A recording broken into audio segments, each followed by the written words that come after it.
Have you ever watched a CEO lose his entire board seat in his own boardroom to the daughter he called useless? That's exactly what happened to my father when he tried to remove me as a shareholder. For 15 years, I was the frigid, incompetent daughter who quietly funded their champagne lifestyle from the shadows. The breaking point came when my stepmother had security physically escort me out of his $2 million retirement party at the Ritz-Carlton, Manhattan. What they didn't know was that I controlled 31% of their company through shell corporations, and their public humiliation had just triggered Clause 7.3.2, the respect provision I'd been waiting years to invoke. Hello, everyone. I'm Rebecca Davidson, 38 years old, and this is the story of how I went from being thrown out of my father's celebration to taking his chairman position in exactly 72 hours. If you're watching this, please subscribe and let me know where you are watching from. Looking back, the signs were always there. Despite graduating from Wharton with an MBA and building a 15-year track record in high finance, I remained the family disappointment. My father, Robert Davidson, CEO of Davidson Holdings, a real estate empire worth $2.3 billion, had a favorite phrase he'd repeat at every family gathering. Rebecca may have fancy degrees, but Derek here, he understands people. Derek, my stepmother Victoria's son, had dropped out of college after 3 semesters. At 26, his greatest achievement was crashing 2 Ferraris and getting banned from 3 country clubs. Yet somehow, in my father's eyes, he possessed that intangible quality I apparently lacked, the ability to connect. I remember the Thanksgiving when my aunt asked about my work. Before I could answer, my father cut in. Rebecca works with numbers all day. No vision, no leadership, just spreadsheets. This while I was managing a portfolio worth $800 million at my day job. The irony wasn't lost on me. Every quarter, I'd receive the family financial statements, a courtesy extended to all shareholders. The company was hemorrhaging money from what they called client entertainment and relationship building, code for Derek's gambling debts and Victoria's shopping sprees. Meanwhile, my division at work had just closed the largest municipal bond deal in the state's history. But I kept showing up, kept smiling, kept transferring money when Victoria's texts came through demanding urgent family support. After all, I was the dutiful daughter, wasn't I? The one who never fought back, never demanded recognition, never questioned why my trust fund had been redirected to Derek's business ventures that never materialized. What they didn't know was that I'd been keeping records of everything. The receipts told a story my family would never admit.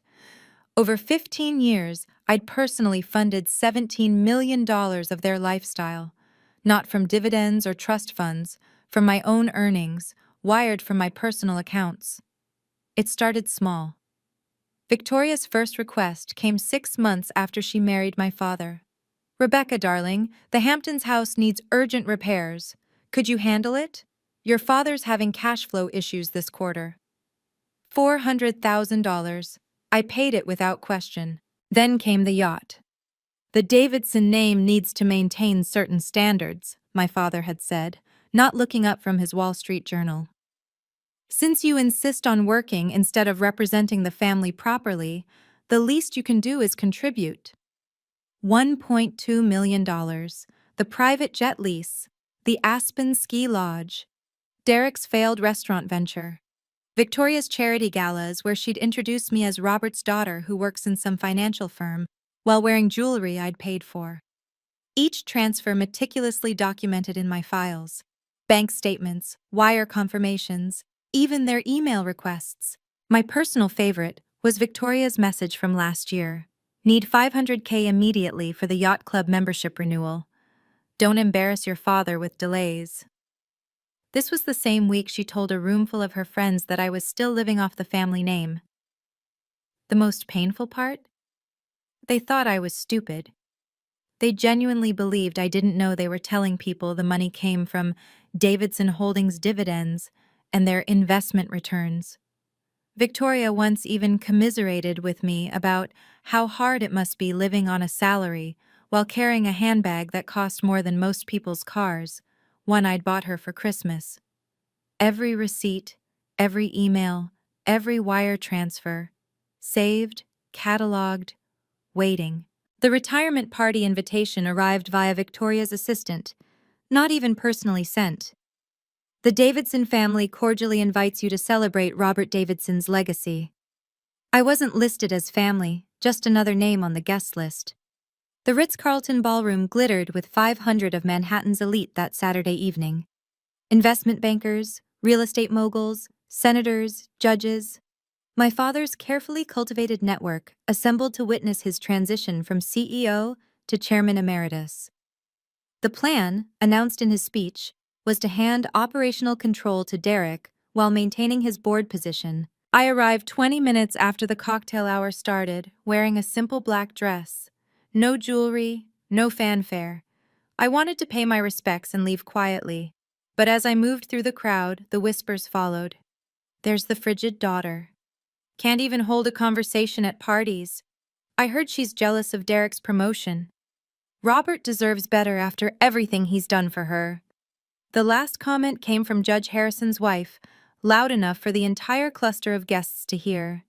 They didn't know I was standing right behind them. I continued toward the main table where my father held court, surrounded by board members and major shareholders. Derek stood beside him, already playing the part of heir apparent in his custom Armani suit. Victoria sparkled in diamonds, playing the gracious hostess. That's when our eyes met. Victoria's expression shifted from practiced charm to cold calculation. She whispered something to the security chief, a man I recognized from the company headquarters. He nodded and started moving through the crowd toward me. My father glanced over, saw me, and deliberately turned his back. Victoria's voice carried across the suddenly quiet section of the ballroom. "Security, please remove this uninvited guest. She's making our family uncomfortable." The security chief, a man named Thomas who'd known me since I was 12, looked deeply uncomfortable as he approached. "Miss Davidson, I'm sorry, but I need to ask you to leave." If I walked away now, nothing would change. Derek would become CEO within 6 months. The board, packed with my father's golf buddies, would rubber stamp every decision. My 31% stake, carefully accumulated through 6 shell companies over 5 years, would remain hidden, useless, and the narrative would be cemented. Rebecca Davidson, the failure who couldn't even attend her father's retirement party. But there was more at stake than my pride. Davidson Holdings managed pension funds for 3 unions, held mortgages for 12,000 families, and employed 800 people directly. Under Derek's leadership, with his track record of burning through money and Victoria's appetite for expenses, the company would be stripped for parts within 2 years. I thought about the emails I'd been getting from mid-level managers, worried about Derek's restructuring plans that seemed to involve firing anyone who questioned him, about the controller who'd quietly mentioned irregularities in Derek's expense reports, about the 3 sexual harassment complaints against him that Victoria had made disappear. "Ms. Davidson?" Thomas prompted gently. The crowd was watching now. Someone had their phone out, recording. Good. I'd need the evidence for what came next. "Of course, Thomas," I said clearly, my voice carrying across the silent ballroom. I wouldn't want to make anyone uncomfortable with my presence. I turned to leave, then paused, looking directly at my father. "Enjoy your last party as CEO, Dad." The gasps followed me out, but I didn't look back. In the elevator, I pulled out my phone and opened my contacts. It was time to make 3 calls that would change everything. 5 years ago, I'd made a decision that changed my life. Instead of waiting for recognition that would never come, I'd partnered with James Crawford, a brilliant strategist who'd been pushed out of Goldman Sachs for refusing to enable insider trading. Together, we founded Apex Capital Management. While my family thought I was grinding away at some minor financial firm, I was building an empire. Apex now managed $4.2 billion in assets, with a client list that included 3 sovereign wealth funds and 42 institutional investors. I wasn't just the co-founder, I was the chairman. The shell companies had been James's idea. "Never let them see you coming," he'd said. Through 6 separate entities, I'd quietly accumulated shares of Davidson Holdings whenever they hit the market. Distressed sellers, estate sales, quiet negotiations with disillusioned board members. Over 5 years, I'd assembled 31% ownership of my father's company. But the masterpiece was Clause 7.3.2 in the shareholder agreement. 10 years ago, when my father desperately needed capital for a failed project, he'd agreed to enhanced minority shareholder protections. The clause was clear: any public humiliation, discrimination, or attempt to diminish a shareholder's standing triggered immediate buyback rights at book value, roughly 1/4 of market price. Marcus Sterling, senior partner at Sterling and Associates, and one of the few lawyers my father actually feared, had reviewed everything. "This is ironclad," he told me last month. "But once you trigger it, there's no going back. Your father will fight with everything he has." "He already has," I'd replied, showing him my latest bank statement. Another $500,000 transferred to cover Derek's gambling debts, labeled as family investment. Now, sitting in my home office, I stared at the 3 names on my phone screen. One call would change everything. The security escort was almost gentle, Thomas's hand barely touching my elbow as he guided me through the ballroom. 500 pairs of eyes tracked our path to the exit. The silence was absolute, except for the click of my heels on marble. I passed the table of board members who'd known me since childhood. Not one made eye contact. I walked by my father's banking partners, several of whom I'd actually introduced him to through my own network. They studied their champagne glasses as if they contained the secrets of the universe. At the doorway, Victoria's voice rang out one more time. "This is what happens when family members forget their place." I stopped, turned. The entire room held its breath. "You're absolutely right, Victoria," I said, my voice carrying clearly. I did forget my place. I looked directly at my father, who still wouldn't meet my eyes. "I forgot that my place was never at this table, no matter how much I gave. I forgot that my place was to fund your lifestyle while being called useless. I forgot that my place was to watch Derek destroy everything grandfather built while staying silent." The blood drained from Victoria's face. She knew that tone. It was the same one I'd used when I caught her embezzling from the charity fund 3 years ago, right before I'd covered it up to protect the family name. "But don't worry," I continued, pulling out my phone. "I remember my place now." I walked out as the whispers exploded behind me. In the taxi, my hands were perfectly steady as I made the first call. "Marcus, it's Rebecca. Execute Clause 7.3.2. "Are you certain?" His voice was grave. "They had security escort me out. It's on video. We have our trigger." "Then God help them all." The second call went to James Crawford. It was nearly midnight, but he answered on the first ring. "Rebecca, how was the party?" "Exactly as expected. I need you to call an emergency shareholders meeting for Davidson Holdings." There was a pause. "We're really doing this?" "They had security remove me, James, in front of 500 people. Jesus Christ." "All right, I'll have our lawyers file the notice tonight. As a 31% shareholder, you have the right to call an emergency meeting with 72 hours notice." The third call was to my private banker. "Sandra, I need you to freeze all automatic transfers from my accounts effective immediately."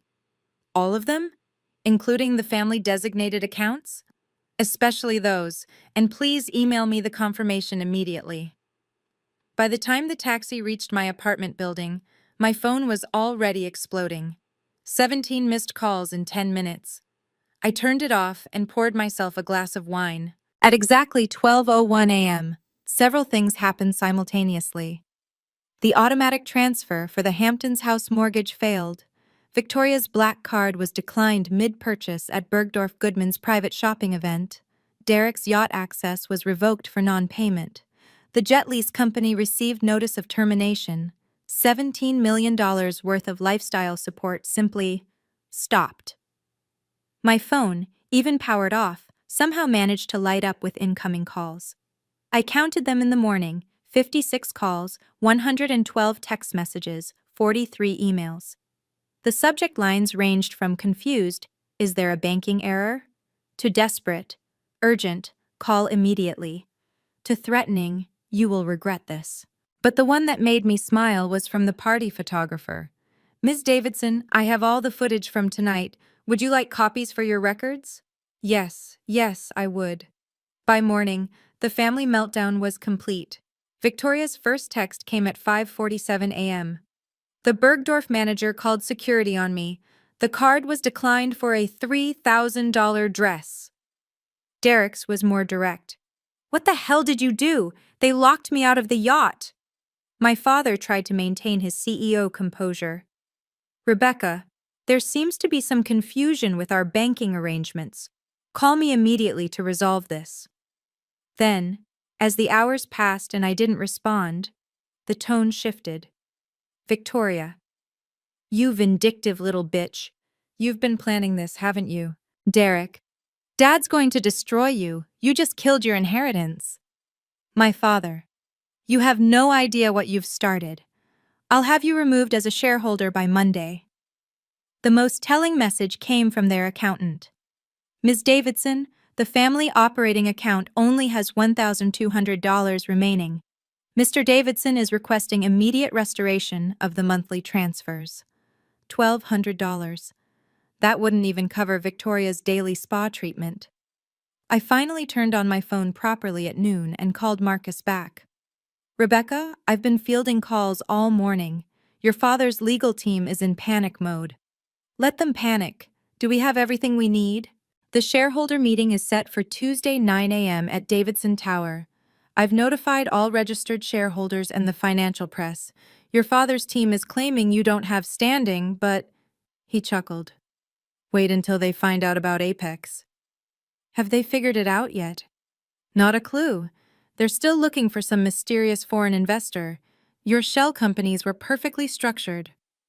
Through my apartment window, I could see Central Park, peaceful and green. For the first time in 15 years, I felt the same peace inside. The storm was coming, but I was ready. Have you ever had to hide your success from toxic family members? Drop a comment and let me know. And if you want to see how Clause 7382 helped me turn the tables completely, make sure to subscribe and hit the notification bell so you don't miss the dramatic boardroom showdown coming up. The world needed to understand who they were really dealing with, while my family scrambled to understand why their luxury life had evaporated overnight. I sat in my real office, the one they'd never seen. The 42nd floor of One Manhattan Plaza housed Apex Capital Management. Our reception area alone was worth more than Derek's failed restaurant venture. The walls displayed my actual achievements: the Forbes 40 Under 40 feature, the Wall Street Journal's Innovative Fund Managers Award, the Princeton Economics Review calling me the quiet force reshaping private equity. James walked in with a stack of documents. Your father's team just filed an emergency injunction. They're claiming you're attempting to sabotage the company.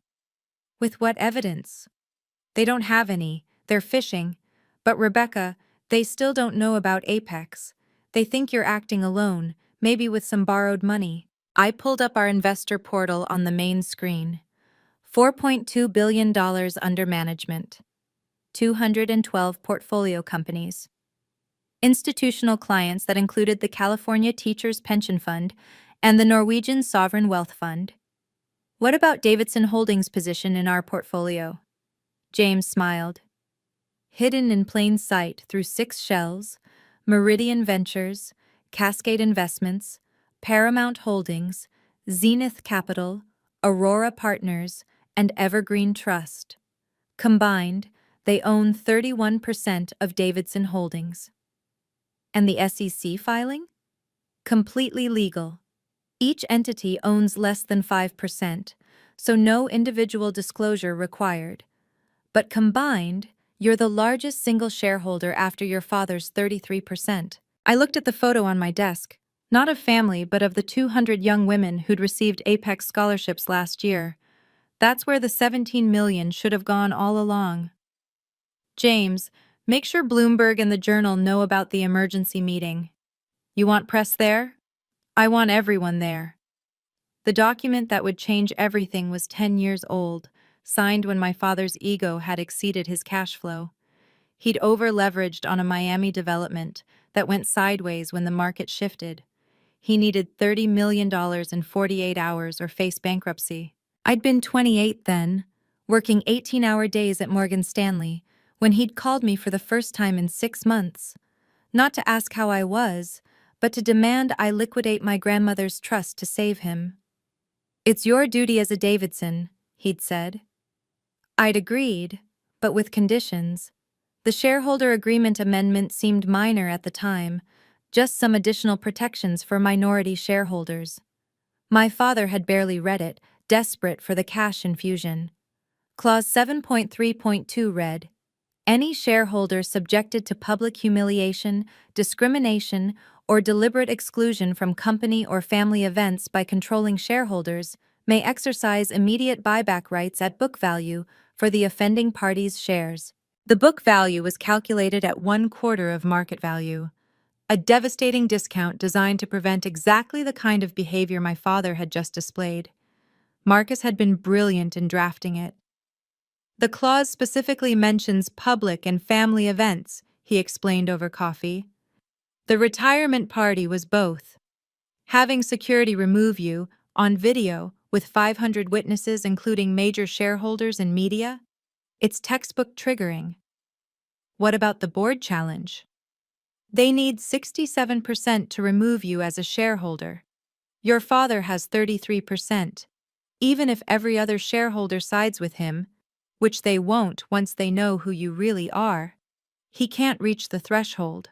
The beauty was that my father had signed it himself. His signature, bold and arrogant, sat right below mine on the document. "He won't remember this clause exists," I said. Marcus smiled. "That's what makes it perfect." They showed up at my building at 11 p.m. Sunday night. All of them. My father, Victoria, Derek, even some cousins who'd been enjoying the family largesse. The doorman called up, his voice nervous. "Miss Davidson, your family is here. They're insistent. Tell them I'll come down to the lobby, and please have security ready." I took the elevator down with Marcus and 2 associates from his firm. The lobby was marble and glass, every sound echoing. My family stood clustered near the entrance, my father's face purple with rage. "You ungrateful bitch!" he started before seeing the lawyers. Then, more controlled. "Rebecca, we need to discuss this privately." "Anything you need to say can be said here, Robert." I used his first name deliberately. "Or at the shareholders' meeting Tuesday." Victoria stepped forward, designer heels clicking. "You're destroying your own family. What would your mother think?" "My mother died when I was 8. You married my father when I was 9. Don't you dare invoke her name." Derek, swaying slightly, drunk or high, probably both, laughed bitterly. "You think you're so smart. Dad's going to bury you in court for years." "Mr. Davidson," Marcus interjected smoothly, "any legal action should be directed through proper channels, and I should mention that security footage from tonight is being preserved for potential harassment charges." My father's voice dropped to a growl. "I made you. Everything you have came from me." "Actually," I said calmly, "everything you have came from me. $17 million worth. All documented. All ending now." The lobby security cameras captured everything. My father lunging forward, stopped by his own lawyer. Victoria shrieking about lawsuits. Derek calling me names I won't repeat. "Tuesday, 9 a.m. Don't be late," I said, walking back to the elevator. My father's threat wasn't empty. By Monday morning, his legal team had filed 3 separate motions. One to block the shareholder meeting, one to freeze my assets claiming fiduciary breach, and one to remove me as a shareholder for conduct detrimental to company interests. The problem for him? Everything was leaking to the press. Davidson family feud erupts over control of 2.3B Empire. Wall Street Journal. Mystery shareholder challenges Davidson CEO. Bloomberg. Video shows CEO's daughter ejected from retirement gala. Business Insider. The video from the party had gone viral on financial Twitter. That Davidson drama was trending. The stock had dropped 8% in pre-market trading. My phone rang. It was Harrison Mitchell, the lead independent board member. Rebecca, what the hell is happening? Robert says you're trying to stage a hostile takeover. Harrison, I'm the largest shareholder after my father. I'm calling a meeting as is my right. Everything else is just noise. Largest shareholder? You own maybe 2% through that trust. I own 31% through various entities. You'll see the documentation Tuesday. The silence lasted so long I thought he'd hung up. Then, Jesus Christ, Rebecca, he has no idea, does he? No. The board. We've been concerned about Derek's succession plan. If what you're saying is true, it's true. And Harrison? You might want to review Clause 7.3.2 in the shareholder agreement, particularly in light of Saturday's events. Another long pause. I'll see you Tuesday. By market close, Davidson Holdings had lost $200 million in market cap. 3 institutional investors had called emergency meetings, and my father had left 17 voicemails, each more desperate than the last. The empire he'd built on my money and my mother's name was cracking. And we hadn't even gotten to the main event yet.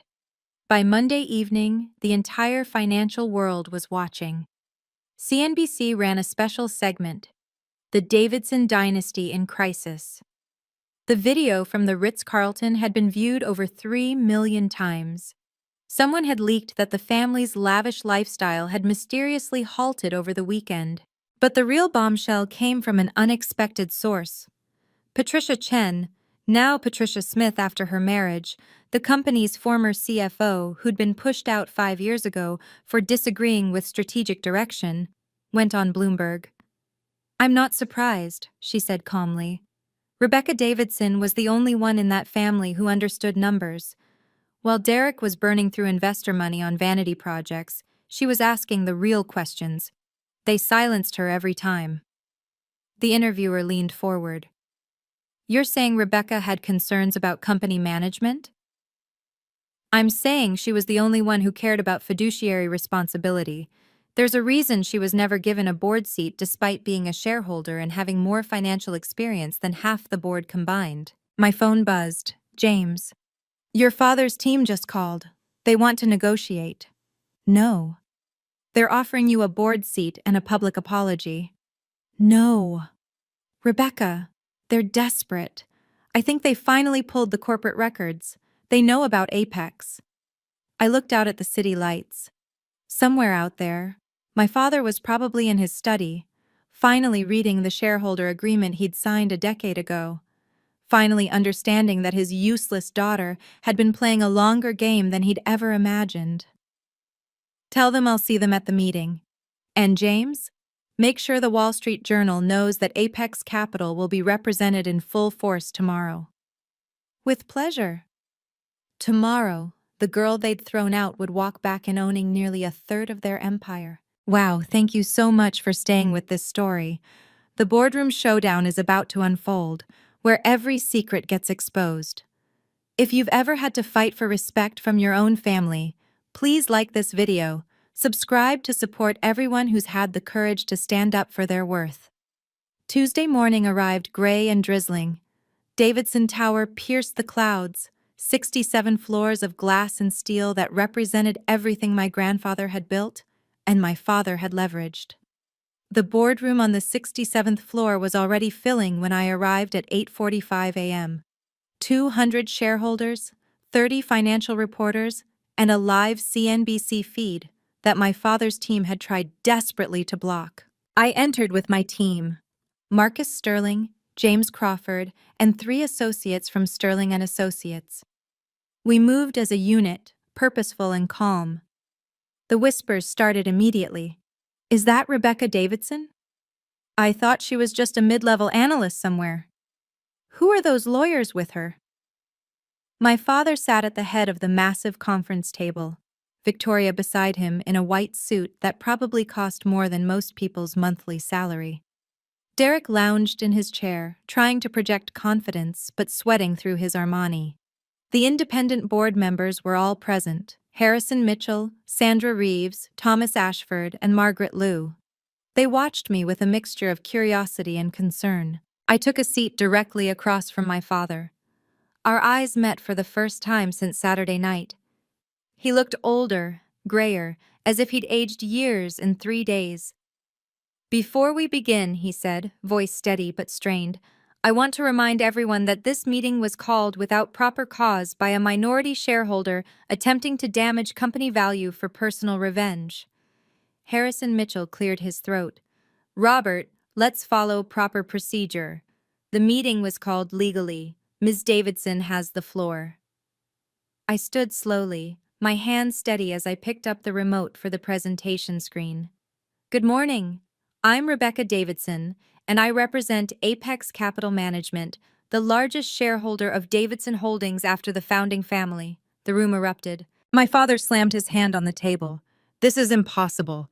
You don't have the resources." "Robert, please," Harrison Mitchell interrupted. "Let her continue." My father's face was crimson. "This ungrateful daughter has sabotaged our family's legacy. She's been plotting against us while pretending to be loyal. I move to remove her as a shareholder under Article 12, Section 4, conduct detrimental to company interests." Several older board members nodded.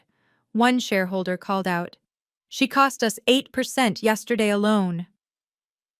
Victoria stood, playing to the crowd. "This is what happens when children forget everything their parents sacrificed for them.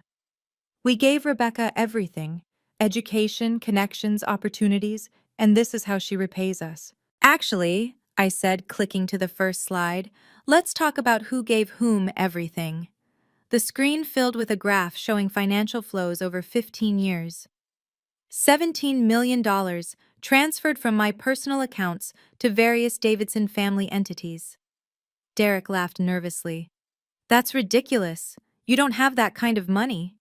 "From 2010 to 2025, I continued, "I personally funded the Hamptons estate mortgage, the yacht, the jet lease, Derek's failed ventures, Victoria's charity galas, and approximately 300 other expenses."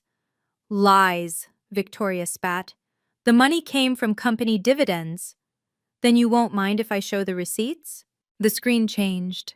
Email after email, wire transfer confirmations, bank statements, Victoria's own messages demanding money, my father's texts about urgent family needs. The room had gone completely silent. "But that's not why we're here," I said. "We're here because on Saturday night, at the Ritz-Carlton, security was ordered to physically remove me from a family event. On video. In front of 500 witnesses." I clicked again. The video played on the massive screen. Victoria's voice echoed through the boardroom. "Security, remove this uninvited guest."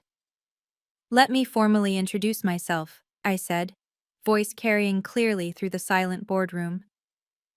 "I am Rebecca Davidson, co-founder and chairman of Apex Capital Management." The presentation slide changed, showing Apex's logo and statistics. Gasps rippled through the room.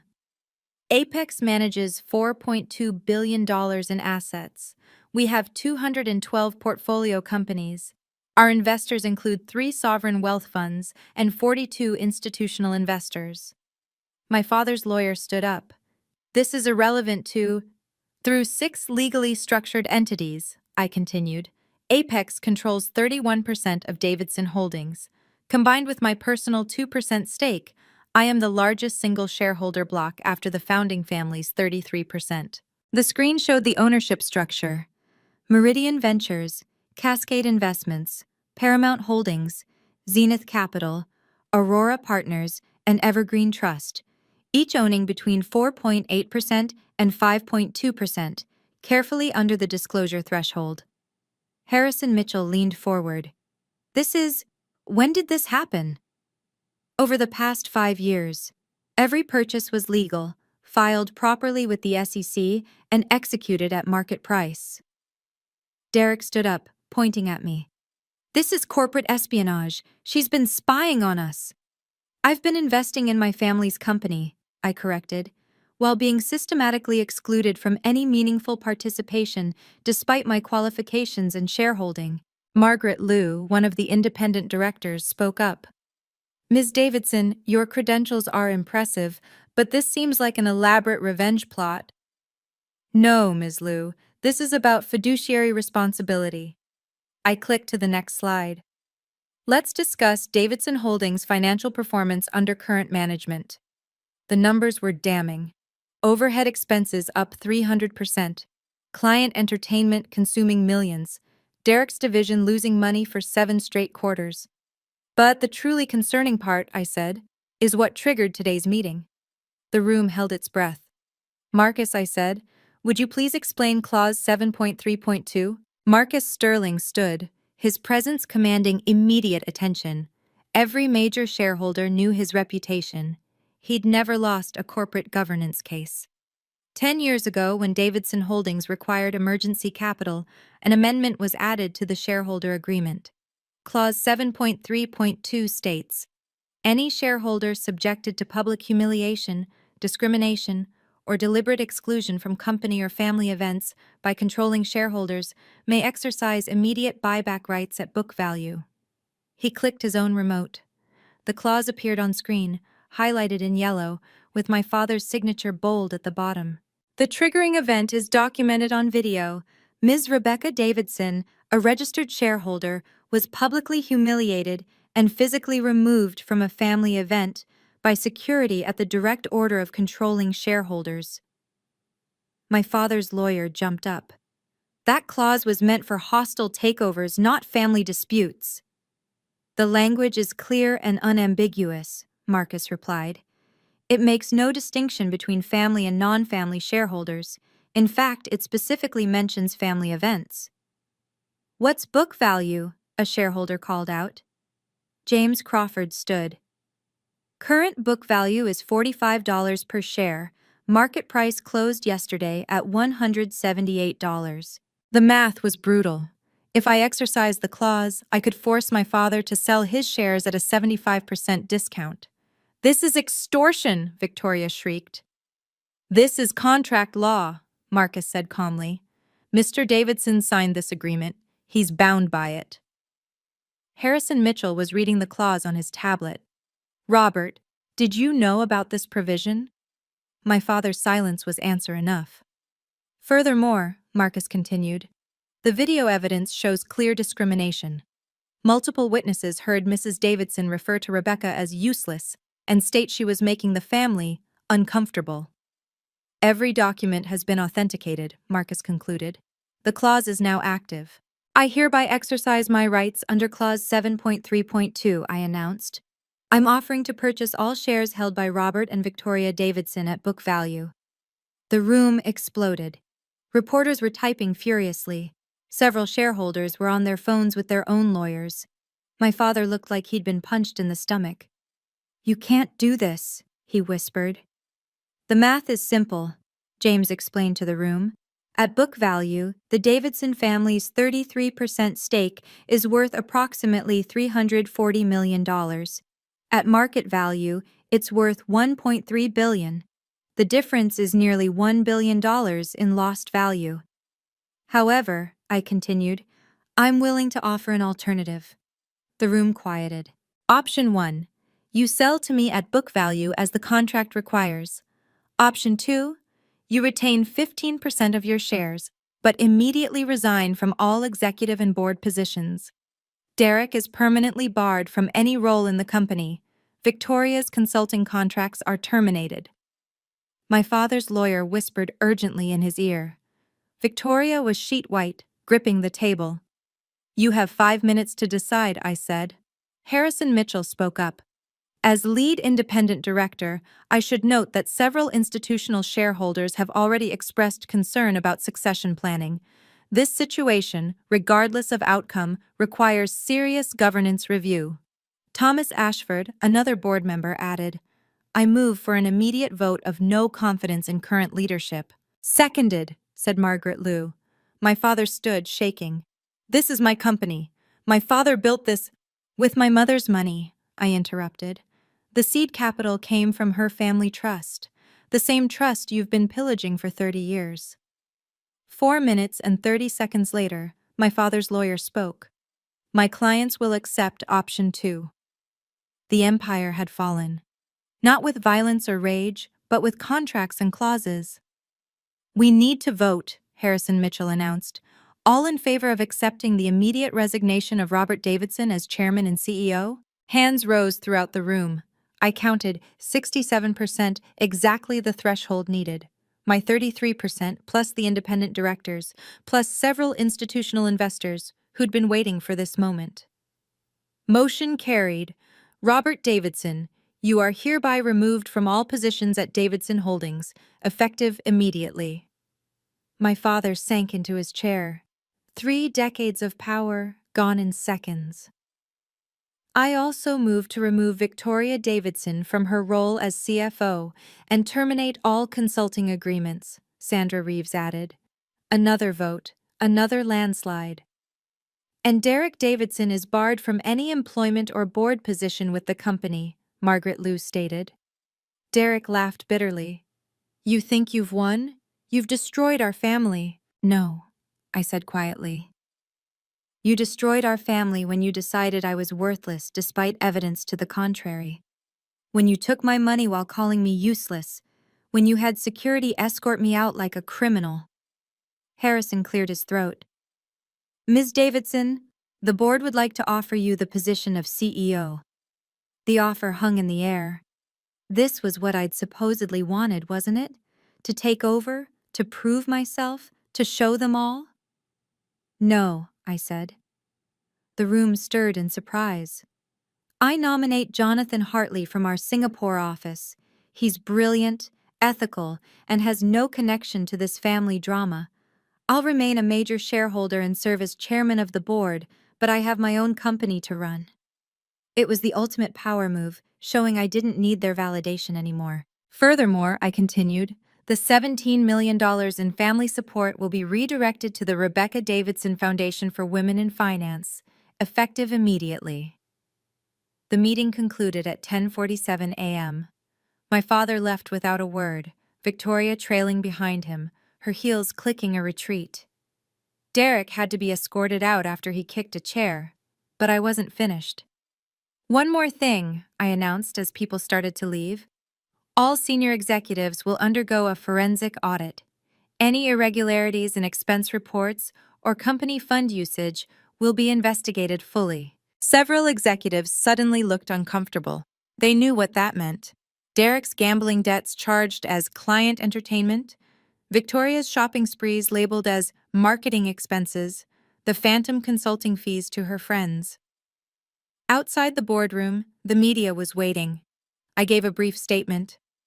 "Davidson Holdings has tremendous potential that's been constrained by nepotism and mismanagement. Today, we've taken the first step toward transparent, ethical governance. The company my grandfather built deserves leadership that puts stakeholders first, not family politics." "Ms. Davidson," a reporter called out, "your father said you destroyed the family. Any response?" "My father destroyed our family when he chose favoritism over fairness, when he valued appearance over accomplishment. I simply stopped enabling it." As I walked to the elevator, employees lined the hallways. Some applauded, others just stared. The controller who'd warned me about Derek's expenses mouthed, "Thank you." In the elevator, James turned to me. "You could have taken everything. Why leave them 15%? "Because I'm not them," I replied. "I don't need to destroy people to prove my worth. I just needed them to stop destroying me." My phone buzzed. A text from an unknown number. "This is Patricia Smith, formerly Chen, watching the news. About time someone stood up to them. Proud of you. Sometimes the best revenge isn't revenge at all. It's simply refusing to play by their rules anymore." The media explosion was immediate and overwhelming. Wall Street Journal. Daughter dethrones dynasty in dramatic boardroom coup. Forbes. The 38-year-old billionaire who took down her own father. Bloomberg. Rebecca Davidson. The quiet force who reshook real estate. CNBC. Davidson Holdings soars 15% after leadership shakeup. The video of the boardroom confrontation, leaked by someone, I suspected Harrison Mitchell, went viral. Hashtag corporate justice trended globally. My LinkedIn received 40,000 new followers in 3 hours. The interview requests were endless. 60 Minutes, Bloomberg, Fortune, even Oprah's team reached out.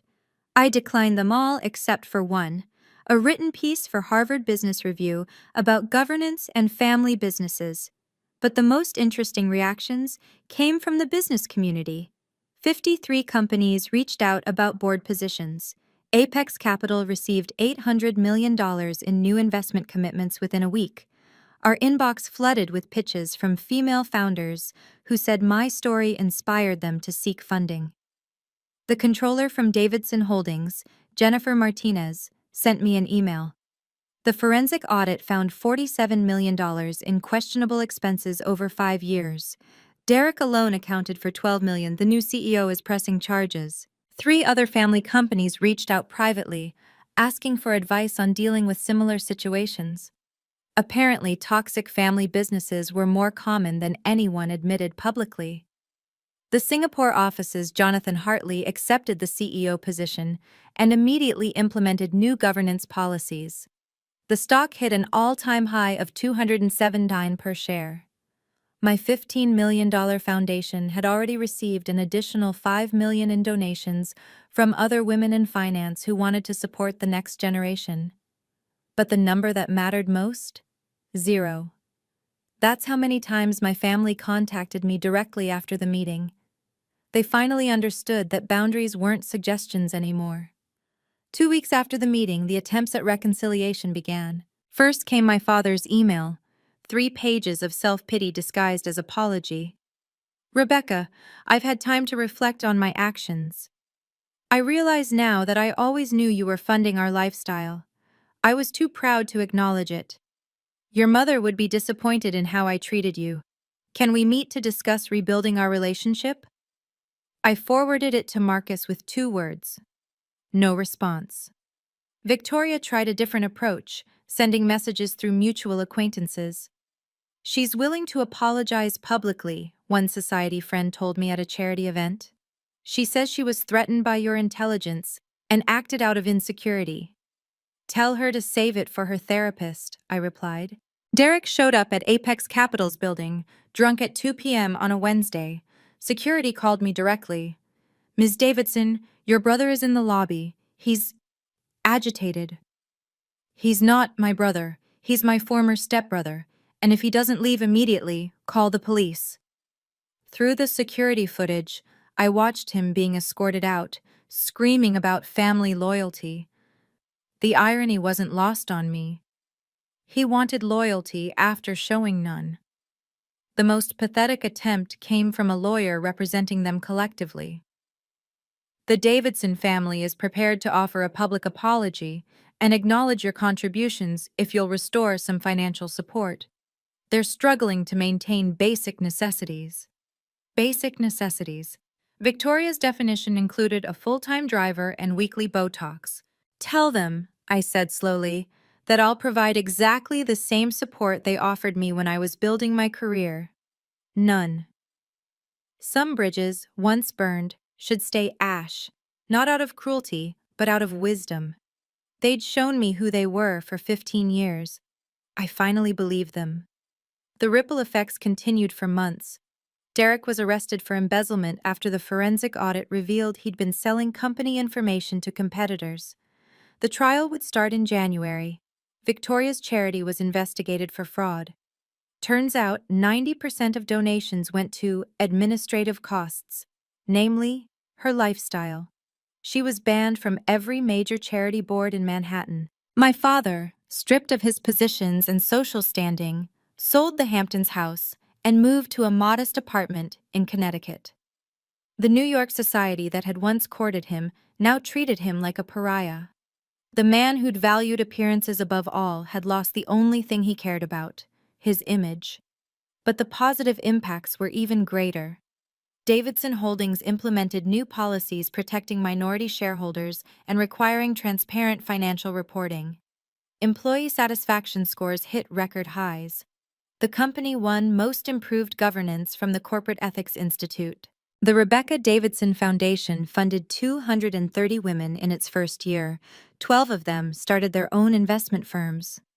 One of them, Maria Santos, a first-generation college graduate, just closed her first $100 million fund. Apex Capital became the go-to firm for founders who'd been overlooked by traditional VCs. We funded 47 women-led companies and 28 minority-led startups. Our returns beat every major fund in our class. I received a letter from my grandmother's estate lawyer, something she'd written before she died, but asked to be delivered when Rebecca finds her strength. It simply said, "Your mother would be proud. Never apologize for knowing your worth." At the 1-year anniversary of the boardroom coup, someone asked me if I regretted anything. "Yes," I said. "I regret waiting so long to choose myself." The reporter seemed surprised. "That's it?" "That's everything." 1 year later, I established the boundaries that should have existed all along. Communication with family was limited to quarterly emails through lawyers, strictly about remaining shared business interests.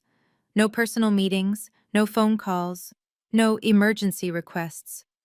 I didn't attend family events. Not the weddings of distant cousins who suddenly remembered I existed.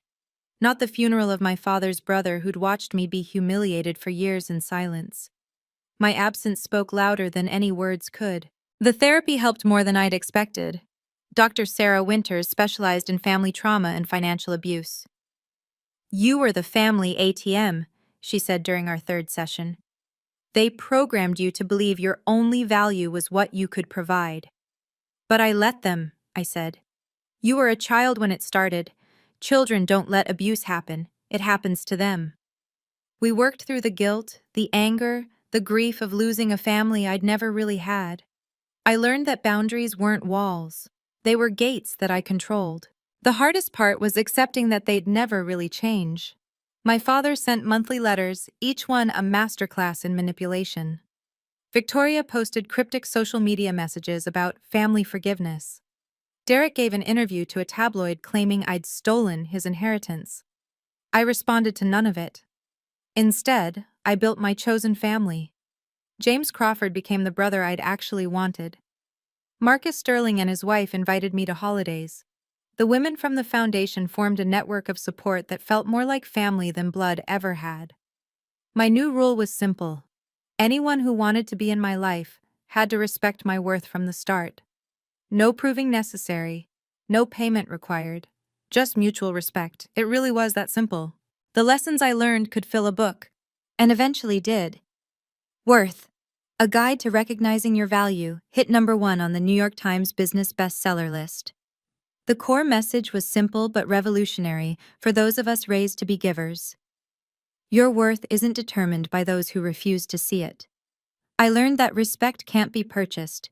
$17 million hadn't bought me a seat at their table. But the moment I stood up and walked away, I realized I'd been sitting at the wrong table all along. I learned that true power isn't about destroying others. It's about knowing when to use your strength and when to walk away. I could have taken everything from them. Instead, I took back myself. I learned that family isn't about blood, it's about behavior. The people who truly loved me never needed me to prove my worth. They saw it from the beginning. I learned that success really is the best response to those who doubted you. Not because it proves them wrong, but because it proves you right about yourself. Most importantly, I learned that choosing yourself isn't selfish, it's necessary. Every time we allow ourselves to be diminished to keep the peace, we're not keeping peace. We're keeping dysfunction alive. During a speaking engagement at Wharton, a young woman asked me, "How do you know when it's time to cut toxic family out?" "When the cost of keeping them in your life is higher than the cost of letting them go," I answered. "And the cost isn't just money, it's your self-respect, your mental health, your future." The audience was silent for a moment. Then the applause started, and it didn't stop for a full minute. Sometimes the most powerful thing you can do is simply refuse to play by rules you didn't write. Today, 3 years after that night at the Ritz-Carlton, my life is unrecognizable in the best way. Apex Capital manages $12 billion across 4 continents. We're the largest female-led investment firm in North America. Our returns consistently beat the market, proving that investing in overlooked founders isn't charity, it's smart business. The foundation has funded over 1,000 women, creating a network of leaders who support each other. Maria Santos, our first recipient, just hired our 100th recipient. The cycle of empowerment continues. Davidson Holdings thrives under ethical leadership. The stock trades at $340, nearly double what it was under my father. Employees own 15% through a program I insisted on. The company my grandfather built finally serves all its stakeholders, not just the family. I sleep peacefully in my penthouse apartment, no longer jumping when my phone rings at night. No more emergency transfers, no more emotional manipulation, no more being told I'm not enough. My father still sends letters, I don't read them anymore. They go straight to a file Marcus maintains in case legal action is ever needed. Victoria remarried. Some hedge fund manager who doesn't know her history. Derek works as a junior sales associate at a car dealership in New Jersey. Sometimes people ask if I forgive them. The truth is, forgiveness isn't the point. I've moved so far beyond them that forgiveness feels irrelevant. You don't forgive the storm that knocked down your house. You just build a better one. My life is full of people who saw my worth before I had to prove it. That's the family I choose every day.